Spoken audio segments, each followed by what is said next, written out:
Kamay na nakakuyong, taas sa kalangitan, para sa bayan, para sa kinabukasan. Kapit-bisig tayong maglalakbay, hanggang sa tagumpay ay ating makamtan.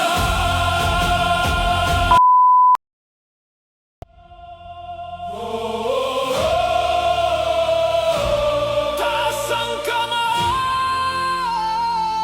sama-sama tayo.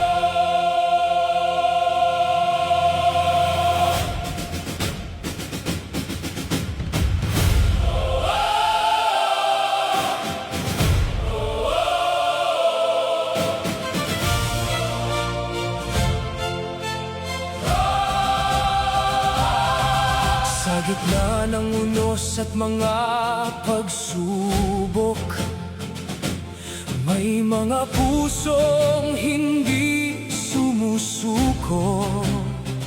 Kahit anong laban ang ating harapin, pag-asa at tapang ang laging baunin. Hindi matitinag, hindi uurong. Boses ng bayan ay patuloy na ahon. Kamay na nakakuyong, taas sa kalangitan, Para sa bayan, para sa kinabukasan. Kapit-bisig tayong maglalakbay, hanggang sa tagumpay ay ating makamtan. Parang inaantok na kayo!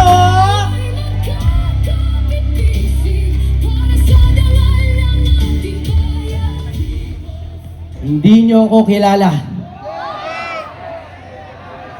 Tulad nyo. Di ko rin kayo kilala. Bakit? Hindi naman tayo anak ng politiko eh.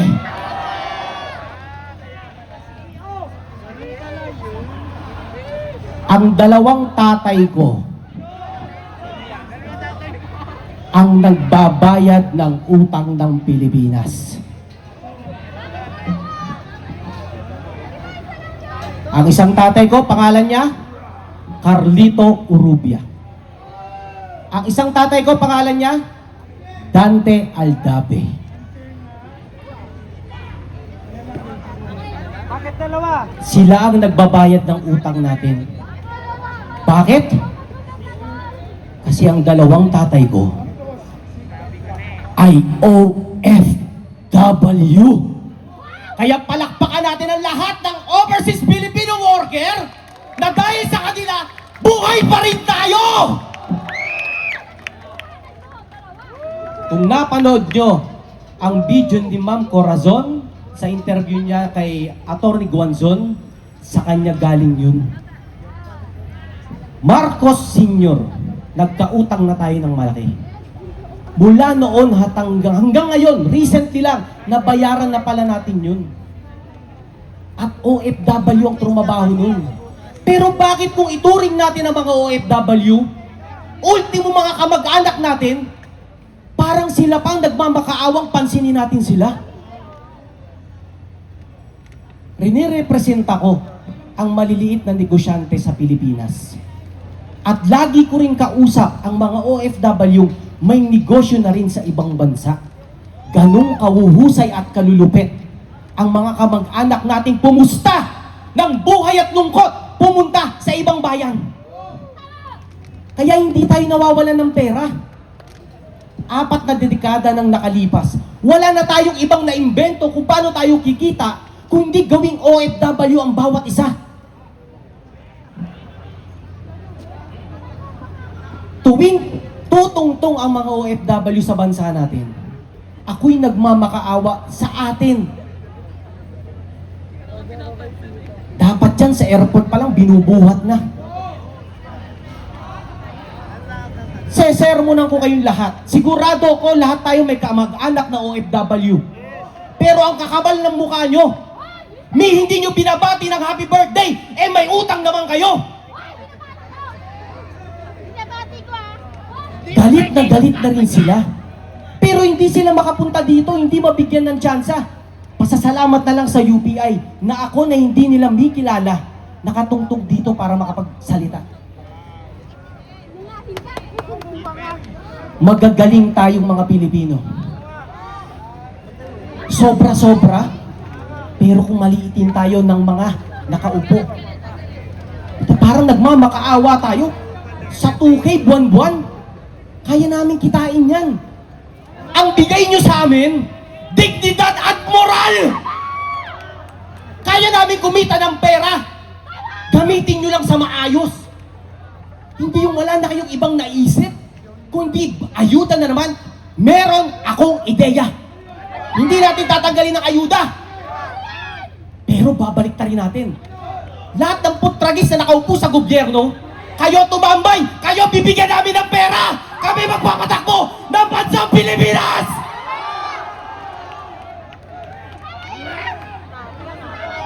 Kamamatay lang ng pangalawang tatay ko last month. Siya ang tatay ng misis ko. Ang dalawang kapatid ng misis ko, nagtatrabaho pa rin sa Dubai. Ang isa sa Canada. Bigla ang umuwi dito kasi biglang namatay ang tatay nila. Biglang namasahe, ang laki ng gastos, saglit lang sila dito. May requirement pa pala na kailangan dumaan ka sa OWA. May asikasuhin kang papel. Yung kapatid ko sa misis ko, pinagalitan pa nung teller. Wala daw siyang dala na papeles na requirement doon sa kailangang papel para makabalik kung saan bansa siya nagtatrabaho. Halos paghalitan pa. Mahiya kayong mga nagtatrabaho sa gobyerno. Ang OFW, ang malaking ambag sa sahod nyo! Kaya yung nakita nating pinagmumura, pinagsisigawan sa ibang bansa ng mga kapwa nating Pilipino, tama yun. Karapatan natin yun. Huwag nyo naman tawagin pera ng bayan. Ang pinagsama-sama nating ambag. Mula ngayon, tawagin nyo yan. Pera namin yan! Ako'y nakikiusap sa mga wala pa rito. Ilang rally na kami, nasaan na kayo? Ano, darating kayo? Pagbidahan na? Ang kakapal na mukha nyo, pumunta kayo rito! Kailan kayo tatanong? Kapag championship na, tapos kayong bida, kami mga dito pagod na pagod, tirik sa araw, basa sa pawis, puta, hindi nyo i-recognize, kayo na naman! Magtatatlong rally na! Yung mga mukhang dapat na nandito, hinihintay ko, wala pa rin sila!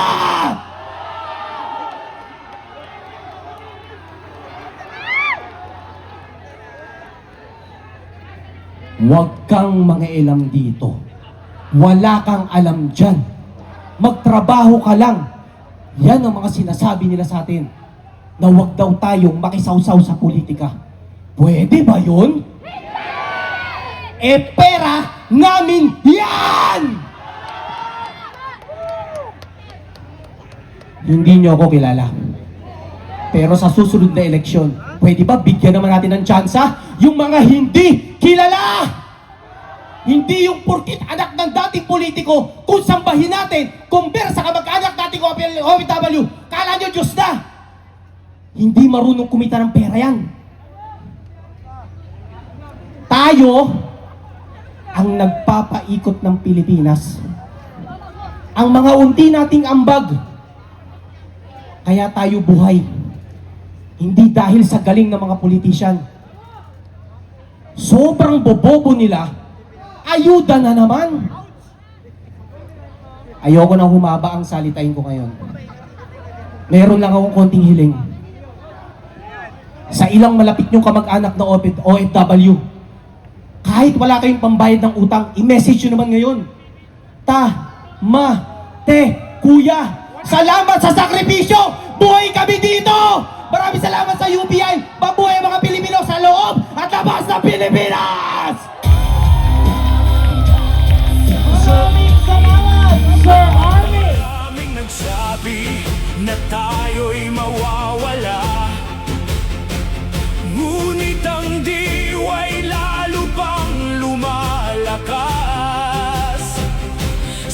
bawat hakbang, sa bawat sigaw, pagmamahal sa bayan ang siyang ilaw. Kamay na nakakuyong, taas sa kalangitan. Para sa bayan, Para sa kinabukasan, kapit-bisig tayong maglalakbay. hanggang sa tagumpay. Ay ating makamtan. At kung dumilim man ang paligid, Pag-asa natin ay hindi mapapawi. sama-sama, walang iiwanan. Sa iisang adhika, At paninindigan.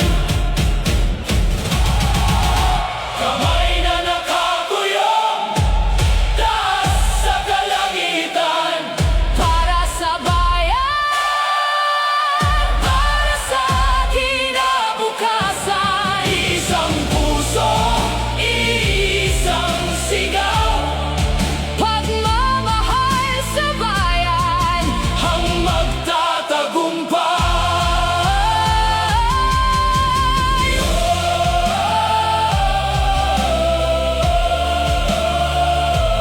kamay na nakakuyong. Para sa bayan, para sa kinabukasan.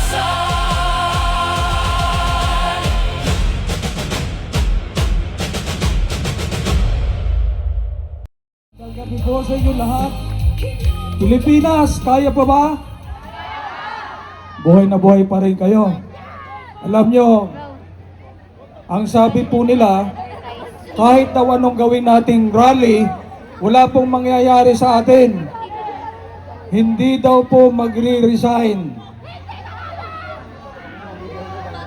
Pero tayo po ay nagpapasalamat sa UPI sa pamumuno ni Major General Pokis pagkat tayo ay naririto at magkakasama. Wala mang mangyari sa ating pinaglalaban, pero at least na ilabas po natin ang puot ng ating dibdib. Ang sama ng ating nararamdaman sa mga nangyayari po sa ating bayan sa panahong ito. Ang mga nangyayari po sa ating bayan sa kriminalidad. Ang sabi, safe na raw po tayo sa ating mga kalsada. Hindi nyo nahalata? Kahit yung mga babaeng aso ayaw lumabas, takot ma-rape. Kanina lamang, meron pong pumunta sa ating tanggapan at humingi ng tulong. Isang 14 na taong gulang na dalagita mula sa Nueva Ecija. Siya po ay biktima ng rape, pumunta dito sa Maynila. 2 suspect na taga-Caloocan ang lumapastangan sa kanya. Hindi pa po nagtatagal, maraming mga nangyaring krimen sa ating pong bayan. Ang pinakahuli ay yung isang vlogger. Kilala nyo ba yon? Kahit pa siya po ay nasa kabilang panig, ating pong kinukundina ang kanya pong pagkamatay. Bagamat yung kanya pong pagkatao nung siya'y nabubuhay pa ay hindi po nagustuhan ng karamihan. Ang paglaban po sa kriminalidad, isa po sa advokasya ng Citizens Crime Watch. Sa mga nangyayari sa ating pong bansa, ang sinasabi po ng PNP ay safe na daw po tayo. Safe daw po tayo. Pero dahil sa mga nangyayaring ito, tayo po ay hindi naniniwala kahit ano pang datos ang kanilang sabihin, pagkat nararamdaman natin na ang ating pong kapaligiran ay hindi na po safe sa mga mamamayan. At ito po ay patuloy nating ipaglalaban.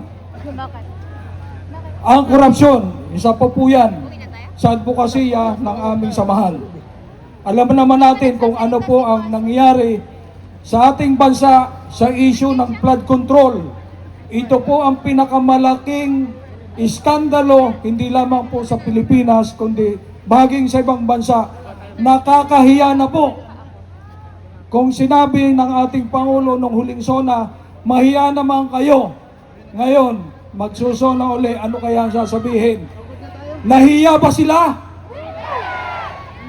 Tayo po ay hiyang-hiya na. Pagkat lubog na po tayo sa kahirapan, lubog tayo sa baha, at lubog na rin po tayo sa kahihiyan. Ang sabi, tayo daw po ay middle class na. Ibig sabihin, asinsado na ang ating bansa. Ngayon, kung asinsado na ang ating bansa, kayo ba ay nakakaramdam na asinsado na talaga tayo? Kung tayo ay hindi na naungutang, kung tayo ay hindi na nangihingi ng tulong, lalo na sa pagpapagamot natin, siguro masabi natin na maayos na ang ating buhay. Kaya lamang, nararamdaman natin na talagang napakahirap pa rin ang ating buhay. So hindi pwedeng sabihin natin sa datos lamang, kundi ano ang tunay na nararamdaman ng ating mga kababayan. So ipagpatuloy po natin ang ating pinaglalaban at tayo po ay patuloy pagsama-sama bilang isang bansa, one people, one voice, one Philippines. Mabuhay ang bansang Pilipinas. Thank you.